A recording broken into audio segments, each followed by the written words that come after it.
nome do Tribunal de Contas da União, eu compareço aqui rapidamente para trazer algumas ideias para discussão em relação à Lei 13.655, sobre alguns aspectos relevantes para o controle. O tema é de bastante importância, como já destacado. Eu gostaria, então, de, apenas para a gente se situar, lembrar desse contexto aí, essa frase, né, de Winston Churchill, que é: o sucesso é ir de fracasso em fracasso sem perder o entusiasmo. A gente esquece isso todo dia. A gente sempre acha que o sucesso é o sucesso. Não, é fracasso em fracasso sem perder o entusiasmo. O que significa isso na prática? Se eventualmente você teve um eventual fracasso perante um órgão de controle, fique feliz, virá o sucesso. Ou seja, o órgão de controle, na verdade, eu falo aqui então em nome do Tribunal de Contas da União, no exercício do controle externo financeiro de recursos federais, ele, na verdade, eu pretendo mostrar em breve, ele é o grande parceiro de vocês. Ele não pretende de maneira nenhuma interferir na atuação de vocês, muito pelo contrário, e sim colaborar. Essa tem sido a posição do Tribunal de Contas. Talvez a grande vantagem dessa lei, com os acréscimos à Lei de Introdução às Normas do Direito Brasileiro, é que vai permitir que isso também ocorra nas esferas do Estado, DF e municípios. Bom, em relação a esse ponto aí, sucesso é de fracasso em fracasso sem perder o entusiasmo, é importante observar que a atual quadra brasileira, ela não é de fracasso, né? Na verdade, ela é de funcionamento das instituições. Porque, por exemplo, o que se vê na mídia hoje frequentemente é aquela ideia: o Brasil não está funcionando, há uma crise política, os poderes brigam entre si. Na verdade, eu tento até pensar sempre diferente. Eu acho que talvez pela primeira vez o Brasil esteja funcionando. Porque nós sempre tivemos muita harmonia entre os poderes, mas quase nunca tivemos independência. E agora nós estamos tendo a independência, isso nos assustou.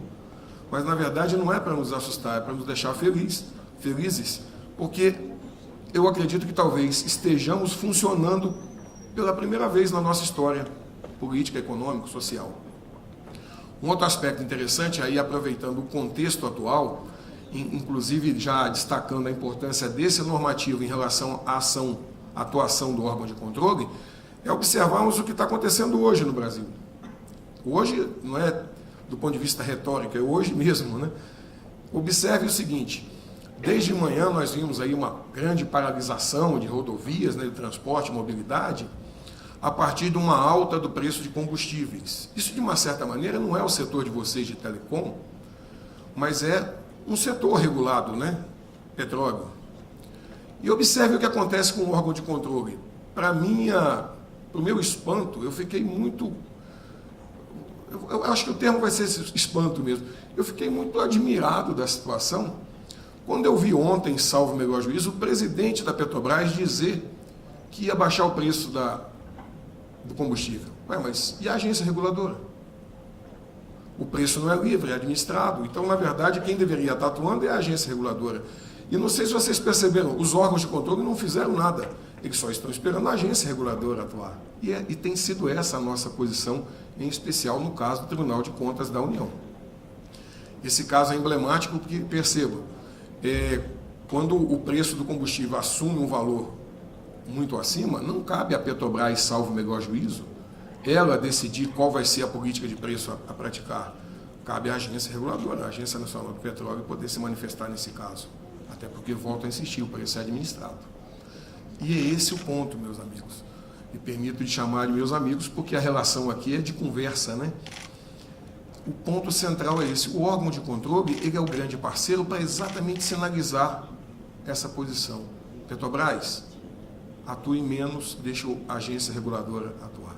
O Tribunal de Contas, inclusive, criou, ao longo da sua história, uma jurisprudência que é o chamado controle externo de segunda ordem, que partiu, por exemplo, iniciou, por exemplo, a partir de jurisprudência construída por decisões, por exemplo, do ministro Benjamin Zimmerler. Isso é muito claro, o tribunal nunca atuou de maneira, em primeira ordem, de maneira direta, Tribunal de Contas da União, ocupando o espaço de agências reguladoras. Muito bem. O aspecto central, porque nessa rápida conversa inicial aqui para fazer a contextualização, porque eu acho que o ponto principal é o debate que vem em seguida, é a atuação desse novo normativo, da Lei 13.655, a partir desse contexto aí do processo de juridização. Eu acredito que a maioria aqui não seja da área jurídica, mas isso aí é o nosso dia a dia jurídico e de gestão, né? A norma sendo aplicada por interpretação. E a lei trouxe várias normas de interpretação para o gestor público. Me causou também um certo espanto em relação à lei, não vai aqui uma crítica, mas apenas uma contribuição. É que essa lei ela foi interessante, ela se propôs a trazer regras de interpretação para a administração pública, na área de administração, controle e na área judicial, um controle judicial. Mas engraçado é que quando a gente olha o dispositivo normativo que foi acrescentado à lei de introdução às normas, primeira coisa interessante é que essa lei de introdução às normas do direito brasileiro é chamada vulgarmente de Lei Geral das Normas. E ela sempre pretendeu regular o direito como um todo, no seu caráter uno e indivisível. E essa lei nova acabou de criar, digamos assim, uma distensão em relação a isso, porque o direito, teoricamente falando, passa a ser diferente no direito administrativo, no direito civil, no direito particular, por exemplo. E nunca foi, porque o direito é uno e indivisível, ele é aplicado, né, e separado em ramas apenas para fins didáticos, essa é a posição majoritária. Mas o ponto mais central ainda é que quando a gente observa os acréscimos legais, e novamente insisto, não vai aqui uma crítica, mas uma observação e até uma contribuição, é que ela se valeu de vários conceitos jurídicos indeterminados, a exemplo de equânime e outros, que certamente vão precisar de regulamentação. Então é uma lei que se propôs trazer normas de interpretação, mas ela mesma vai precisar ser interpretada por uma outra norma. Não vejo, na minha humilde visão, na minha humilde abordagem, que isso vai trazer, num curto prazo, significativas mudanças. Pelo contrário, talvez traga alguma necessidade de sedimentação desses conceitos. Mas o mais importante, lógico, numa visão sempre conservadora, porque alguns vão discordar desse posicionamento, mas normalmente nós temos ali no direito aquela questão da contrafaticidade, ou seja, havendo um choque entre a norma e o fato, espera-se que os fatos sejam mudados para melhor obtenção de valores sociais. E essa norma, estranhamente, pretende mudar a norma e não o fato. Em outras palavras, não há necessidade de edição de uma nova lei para fazer com que a agência reguladora na área de petróleo atue em cima da regulação de preços de combustível. Isso é fato. Então, a mera mudança da norma fica anacrônica até nesse sentido. Mas veja bem, insisto, não estou criticando a mudança da lei ou o acréscimo que foi feito à lei de introdução, mas sim que nós vamos ter que criar um consenso para rediscuti-la e aplicá-la. E o TCU, por exemplo, humildemente, sempre tentou aplicar a norma da maneira mais favorável aos administrados e principalmente ao cidadão cliente. Vimos aqui no final do painel anterior, o mundo hoje vive uma questão técnica muito relevante. O cenário atual é de mudanças, e mudanças inclusive com o repensar do Estado. Não vou nem citar a área de telecom para não me submeter, né, a grandes discussões, mas vamos citar a área, por exemplo, de transporte e mobilidade urbana. Vocês perceberam que, por exemplo, com os aplicativos que surgiram, inclusive por intermédio da plataforma de vocês, nós temos aí Uber e tantos outros que modificaram a sistemática de serviço de transporte? Eu falei agora pela manhã, porque antes de vir para cá eu estava num outro evento, de uma questão bem interessante. Nós vivemos atualmente um cenário tão empolgante em que se rediscute a visão do Estado, que, por exemplo, uma das coisas mais caras, mais, digamos assim, importantes no núcleo do Estado era a possibilidade de emissão de moeda nas transações de mercado. Mas não surgiram agora as criptomoedas, com Bitcoin e tantas outras? Na verdade, o que está em jogo hoje é a mudança do Estado. Novamente, o acréscimo da lei de introdução, feito a lei de introdução às normas, ele é importante, porque talvez ele vá criar um espaço jurídico para todos nós nos reunirmos, a área de administração, a área de controle judicial e tantas outras, para formarmos um consenso. O TCU, como órgão de controle externo financeiro, sempre esteve disposto a fazer esse consenso. As críticas que foram feitas em relação à modificação da norma foram construídas a partir de um atual cenário de modificação da norma. Eu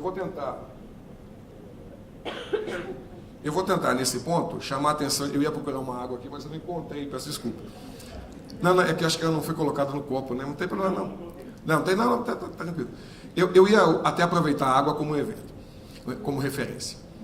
Eu ia tentar passar uma ideia rápida aqui para vocês. Observem. A água é algo fundamental e importante para nós. Mas a água ministrada num tempo e no lugar errado pode ser prejudicial. Você acabou de fazer uma cirurgia no estômago, você não pode tomar água. Um exemplo, olha que eu não sou nem da área de saúde. A crítica que foi feita em relação a alguns órgãos de controle sobre a mudança legislativa não é sobre a mudança em si, mas sobre o tempo e o lugar. Ou seja, estamos num quadro de corrupção, em que o Estado pretende coibir e frear esses mecanismos de corrupção que foram criados, que prejudicam a todos nós. Será que a mudança legislativa, nesse momento, permitirá o alcance de todos os valores? Bom, já fechando, porque o tempo está chegando ao final, e vou terminar até antes do meu tempo, para poder partir para o debate, que eu acho que vai ser o aspecto mais importante, eu lanço uma ideia. A modificação trazida pela lei, em relação à lei de introdução às normas, ela diz, por exemplo, que não se deve considerar na aplicação do direito valores abstratos, mas nenhum valor é abstrato. Os valores jurídicos são construídos, como princípio, por exemplo, a partir de consenso e a partir de valores construídos pela sociedade. Não existem valores abstratos. Não é possível dizer que a busca da eficiência administrativa, da moralidade administrativa, seja um valor abstrato. Isso é um valor inerente a todos nós. Todos aqui queremos a moralidade administrativa, a eficiência administrativa, mas não como valor abstrato, nunca foi assim. E a norma parecia dizer que foi assim, mas ela nunca foi. Um detalhe interessante é que, de algum modo, eu tenho até um pouco de receio sobre a aplicação da mudança, porque ela fala mais ou menos assim: quando for aplicar a norma, e, por exemplo, inclusive a norma sancionadora, deve-se considerar a situação e as dificuldades reais do gestor público. Isso sempre foi feito. E ela complementa: e os deveres das políticas públicas. Bom, mas aí, então, agora a coisa pode ficar até preocupante e perigosa, porque se agora eu vou ter que analisar os deveres de política pública, então quer dizer que se o gestor não cumpriu o dever de política pública, eu vou poder multá-lo? Com certeza que não. Mas não precisava a norma criar agora esse novo debate sobre esse ponto. Nunca foi assim e nunca será, porque não é esse o consenso no nosso quadro jurídico, político, econômico e social. Bom, enfim, interessante observar que no espaço do debate a gente vai poder trocar essas ideias. Do ponto de vista de representante aqui do Tribunal de Contas da União, com todos os seus servidores públicos, eu só tenho a dizer que o Tribunal de Contas da União vai continuar fazendo o seu trabalho de aplicar a norma em benefício de todos, seguindo sim a Lei 13.655, que vai requerer um novo consenso de todos os agentes, e contamos com a colaboração de todos vocês. Insistindo mais uma vez, o TCU é o grande parceiro de todos vocês para as coisas do bem. Só deve ter medo do órgão de controle aquele gestor que não procurava o bem social, o bem comum. Esse deve ter medo do Poder Judiciário, do Ministério Público, do Tribunal de Contas. Todos os demais que buscam o bem comum devem ombrear com os órgãos de controle e buscar o bem da sociedade. Em suma, o TCU atua nunca sozinho. Esse ponto final é importante destacar. Talvez o TCU seja, eu não estou fazendo propaganda do TCU, né? Mas é importante esclarecer. Talvez o TCU seja hoje um dos órgãos mais democráticos do país. Vou dizer por quê. Na prática, nenhuma decisão do tribunal é tomada isoladamente, de modo monocrático. Eu termino dizendo, para o TCU chegar a uma decisão, há um parecer do auditor federal, um parecer do diretor, um parecer do secretário, 3 pareceres técnicos. O Ministério Público sempre vai se manifestar oralmente ou por escrito, 4ª posição. O ministro relator tem o seu gabinete, um assessor vai emitir uma 5ª posição. Logo em seguida, o ministro relator forma a sua convicção, 6ª posição técnica. Não fosse o suficiente, ele tem que levar o colegiado para decidir, 7ª posição técnica. Então, do ponto de vista do TCU como órgão de controle, mas também, de uma certa maneira, estendendo para os demais, mas no caso do TCU, eu posso dizer o seguinte: a aplicação dessa norma vai ser feita como sempre foi todas as outras normas, em prol da sociedade brasileira. O gestor que buscar as coisas do bem será, como sempre, prestigiado. O gestor que se desviar do caminho do bem comum sofrerá persecução estatal, porque esse é o nosso dever, é para isso que somos pagos. Não há dinheiro público, não existe dinheiro público. O dinheiro que existe aí é o meu dinheiro, o seu, o de cada um, que foi entregue para um condomínio, se chama Estado, que tem um síndico que vai administrar esse condomínio, e todos sabemos, se lá no seu condomínio o síndico não estiver administrando adequadamente aqueles recursos, ele deve ser, no mínimo, retirado do condomínio. Então é isso aí.